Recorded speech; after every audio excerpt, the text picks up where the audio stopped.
So a couple things I want to talk about today, and this has just been from people that I've been working with and talking to, but the number one thing is on diets, in fitness, especially with the whole carnivore community, people are stressing themselves out. They're doing too much. They're making it too hard on themselves. It's really simple. I'm speaking from experience. I made it so hard on myself. I literally would just fast myself into oblivion. I would be starving. I was chronically hungry. I was always fasting. And what happened? My cortisol spiked. I got stressed. I held on to body fat. I got edema, which is water retention in your hands, in your feet, in your face. All of those things. My thyroid function went to crap. I just felt low energy and fatigued all the time. So what I'm trying to tell y'all is, if you are feeding the body the right foods, you can fast until you're truly hungry, and then you can eat until you are fully satiated. And that is very likely the way it would have been done ancestrally, okay? So that's what I'm really trying to impart to you. You pick the right foods, and then you eat until you are fully satiated. What's that gonna do? Well, for one, you're not gonna be in this consistently hypocaloric state, which is gonna tank your thyroid function. That's gonna lead to a whole bunch of adrenal fatigue and stress and all of these downstream issues with your testosterone and your hormones and hormonal functioning. So you wanna make sure that you're eating until you're satiated. You can trust your body, okay? Your body has satiety signals for a reason. But if you have suppressed them for too long by artificial calorie restriction, by setting a caloric limit, and no matter what your body needs for the day, you say, nope, I only have 1,800 calories to work with today. Never mind that I just did a leg workout and fasted for 24 hours. I'm gonna eat my 1,800 calories. And I'm gonna get insufficient protein in. Who cares that I just did a really tough workout? No, you have to listen to your body, okay? It's very, very important. Now, how can you trust your body to not gain body fat? By prioritizing nutrient density and protein and minimizing added dietary fat. If you are eating enough protein, you are going to be satiated on fewer calories in the majority of cases, okay? So all these studies that show ad libitum energy intake, and when is energy or calories automatically at their lowest? Well, it tends to be at its lowest when you're eating a high amount of protein, moderate amount of fat, low carbs. So that's what we're gonna try to target. Whether you're keto or you're carnivore, you're trying to target a higher protein intake, a moderate fat intake, which is gonna allow you to burn more body fat instead of dietary fat that you're eating. And then obviously low carbs, which is going to increase your fat adaptation. It's naturally gonna sort of bring down your appetite because you have access to your body fat stores. And it's just good for your brain. It's healthy for you. It's great to run off of ketones. It's the way to go. And it's also muscle sparing. So ketosis is a muscle sparing state to be in. But if I'm eating high protein, I won't be in ketosis because gluconeogenesis turns into chocolate mousse in the bloodstream. It doesn't. Okay, so if you're eating sufficient dietary protein, fantastic. Now, gluconeogenesis is a demand-driven process. When your body needs glucose, it will perform gluconeogenesis whether you like it or not. Now, where is it going to get the protein to turn into glucose from? Well, if you're not eating much protein, it's going to take it from your skeletal muscle. You don't want that. You want the guns. You want the gains. It's very important to hold on to your lean muscle. Lean muscle and lean mass is one of the great indicators of health and longevity and your vitality and your health span. It's really important to hold on to as much lean mass as possible and to have as little fat mass as you can in a healthy manner. So each protein, gluconeogenesis, don't worry about that, okay? If you're consuming moderate dietary fat, you're gonna be burning fat. Don't worry, it's not gonna shut off and all of a sudden you're burning sugar. That's not how it works. Gluconeogenesis is not a supply-driven process. So eating tons of protein doesn't force your body to start running off sugar. That's simply not how it works. Now, I wanna talk about something else. Just a topic that's kind of been on my mind and in my heart recently, which is the idea of giving more of yourself, serving the community more, just giving more to the world. And I find this to be so important because a lot of people give with conditions. They give with expectation to receive. They give, but they're keeping score. But the thing is, when you give in that manner, you are not truly freely giving of your talents and of your skills and of who you are as a person.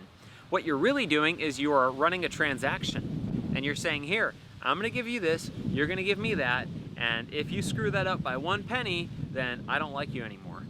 And that is not gonna lead to any fulfillment in you because you feel entitled to receive something. When you give with no entitlement to receive anything, wow, does the world change for you. For one, you're a much happier person. 2, you're gonna get repaid, but you're gonna get repaid in a number of different ways. You might develop friendships, you might develop relationships, you might be repaid monetarily, you might develop some sort of fame, you might develop some sort of positive image, whatever it happens to be. You will be repaid in kind. You give out love, you give out service, you give to the world, you will receive happiness and love and positivity just being sustained through your work. So that was a real mindset shift I had recently, and I'm totally gonna credit Gary Vee for this. I was reading the book Crush It, and I started to watch a lot more of his content, and his idea around jab, jab, jab, jab, there are a couple other jabs, and then right hook. Basically what that means is give, give, give, give, give, give, give, and then you make your ask. And what does that mean? So when you're trying to help a community, or if you're trying to run a business, or whatever it happens to be, give as much value as you can, more than you could ever hope to receive in return. And then you can say, hey, I've got a product, or I've got something that can help people out. Be awesome if you could check it out. And if people don't check it out, that's okay.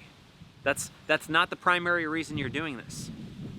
But the idea of just focusing on giving rather than taking was such a great mindset shift for me. It aligns with my character, it aligns with who I am as a person. It had just never occurred to me in that way.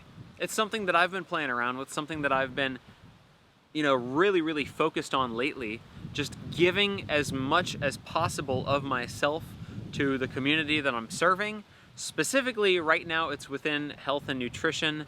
That's really the community that I'm focused on, and fitness. But just giving more to everyone in my life, and adhering to this sort of 51-49 rule. So, amongst 2 people, you want to be giving 51% to their 49%. So always try to outgive others, try to outserve others.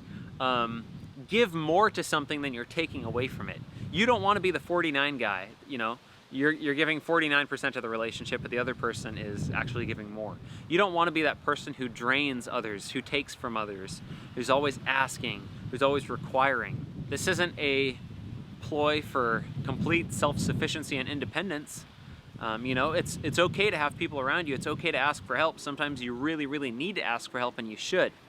But always be focused on, how can I help others? How can I serve others? How can I connect people? Things like that. So that's something I've been really, really focused on lately. Reason I've got a basketball in my hand right now, if you're watching the YouTube, you can see this, is because I'm about to shoot some hoops here in the sun. I've put in a pretty good day of work so far. Still more to do. But yeah, here's what the daily routine was like today, guys. And the only reason I'm sharing this is, for one, because I'm proud of it. I've made a lifestyle shift, and I'm proud that it's giving me some results. But number 2, I hope that by sharing this, it will inspire and encourage and perhaps enlighten some of you as to some changes that you can make to your own life and to your own strategies. I was inspired, I'll tell you right now, I got inspired to do 3 a.m. wake-ups and 4 a.m. workouts by a couple people. Kobe Bryant, Mark Bell, Kevin Hart, Dwayne "The Rock" Johnson. So all of those guys are early risers. They all get a ton of stuff done. And I had been giving myself excuses. I would always tell myself, oh, well, the reason some of those guys can do that is just because they're on steroids, and that's supporting their energy. For me, I have to make my testosterone. I don't get to shoot it up. So that's why I'm not able to wake up at 3 a.m. or 4 a.m. It was nonsense. It was an excuse, and it was complete BS on my part. I was being weak, and I was giving myself excuses, so I didn't have to do the hard work. And it was really Kevin Hart, because I looked at Kevin Hart and I thought, okay, he's not on steroids. I know that for sure. And I watched a video where he said, I wake up early every day. He's up at 5 a.m. every day. And he's working on set until 8 p.m. He goes home, he spends time with his family until, 9 something. The dude's not sleeping that much. He's working really, really hard. And I looked at that and I said, wow, he's been doing that for a long time too. And he credits all of his success to his work ethic and to getting up early and crushing it. And I thought, okay, I'm pretty sure Kevin Hart's not on anything and he's just working hard. So it's like, wait, so there's one guy that's doing it. So what's my excuse? For one, you could just be disciplined and go to bed earlier, which is something that I have just finally been working on. For a long time, I wanted to go to, I wanted to get up at 3 or 4 in the morning, but I didn't want to be disciplined enough to go to bed at 8 or 8:30 at night. So there was a discrepancy there. And then I would burn out and I would get fatigued and I would get exhausted and I'd get super tired and irritable and anxious and all this kind of stuff because I wasn't being smart enough to discipline myself to go to bed early. So one of the primary benefits of 3 a.m. for me has been instilling discipline and structure in other areas of my life, which carries over into everything else. If you're trying to lose fat, get up early and have a morning routine. If you're trying to lose fat, create structure in your day, which will then lead to better execution on your diet, better execution on your exercise, and just better execution in all areas of your life. You will be a less stressed, more productive, happier person who is better able to serve the world and your community with your talents. All right, guys, that's all I got for today. That was a long rant, but there's plenty that I just want to share with all of you. So I'm just trying to put it out there and hopefully this helps some of you. If it does, please just send me a message. Let me know what helped you. What really connected with you, and that'll really help me in terms of giving more of these messages in the future. So, a couple little announcements. For one, your boy is on Twitter, so I pretty much just made a Twitter like in the last couple weeks. I totally didn't realize it was 2019. I was stuck in 2008, so I just made a Twitter. All y'all should go check that out. That's at William Shewfelt, Shewfelt, and also I have a Snapchat. Now, I'm like, gosh, for a 24-year-old, I'm pretty lame, but I'm trying to figure out Snapchat and I'm trying to get on it. So that is will.she, WILL.SHE. So y'all can check that out on the Snapchat. But just working on growing these communities. I know there's different people on different platforms, so I'm just trying to give as much as I can to all of them. So check all those out, guys. Hope everyone has a great day. And as always, I've got the 8-week carnivore fat loss plans if you want to check those out. So that is my way of putting together the best product I can to help you out with carnivore fat loss. You guys can always check those out at www.thecarnivoreshreddingprogram.com.